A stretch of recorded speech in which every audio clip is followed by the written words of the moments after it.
So here we have the Ford Focus on a 63 plate. I'm going to start off by showing you around the outside of the car, and then we'll hop in and run through some controls on the inside. From the outside though, you can see it's a 5-door car with alloy wheels and tinted windows.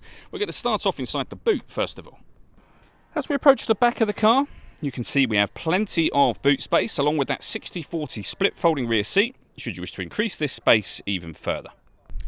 Okay, so we're just going to work our way back around to the front of the car and then we'll hop in and run through some controls on the inside. But now that we've done a full circle of it, you can see it's in lovely condition the whole way round. Just briefly before we climb in, I think it's well worth seeing the interior from this exterior point of view. There's plenty to run through on the dashboard, so let's hop in and we'll do that right now. Okay, now that we're inside the car, we're going to start with the dials. Over on the left-hand side, we have the rev counter. We have the speedometer on the right-hand side. In the middle at the bottom, the fuel gauge and coolant temperature gauges. And above that, the main trip computer, which includes the total miles of the car. They are 66,743. You can see we have a trip computer in that section, so you can change the information displayed there for various bits of individual trip computer information, or you can have those 4 pieces of information displayed simultaneously, and you have further options over here for what you can have displayed in that central section as well. And the buttons I was using to do that are just here. On the right hand side we have stereo and phone controls, including voice activation for the phone. That is, once you pair up your phone, of course, which is done by hitting the phone button and then following the instructions on screen from there. So for now, of course, we are not going to pair up the Bluetooth. We can access our radio up here. So you'll see this car's got DAB, it's got AM,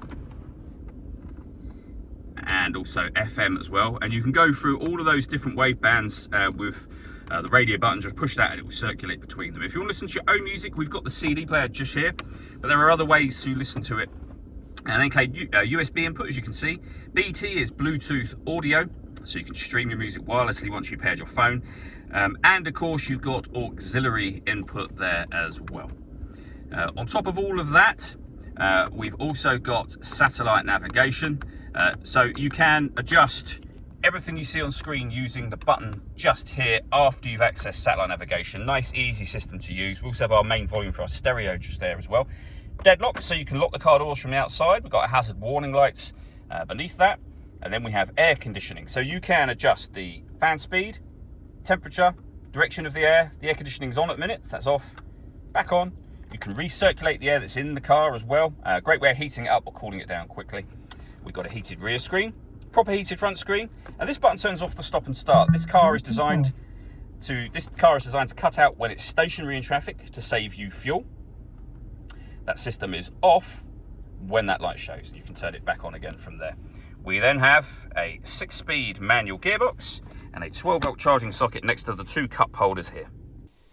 All that leaves me to say is thank you for taking the time to watch this video. If you'd like to come and see the car in person and have a test drive, please feel free to give us a call here at Surrey Specialist Cars. We'd love to hear from you soon.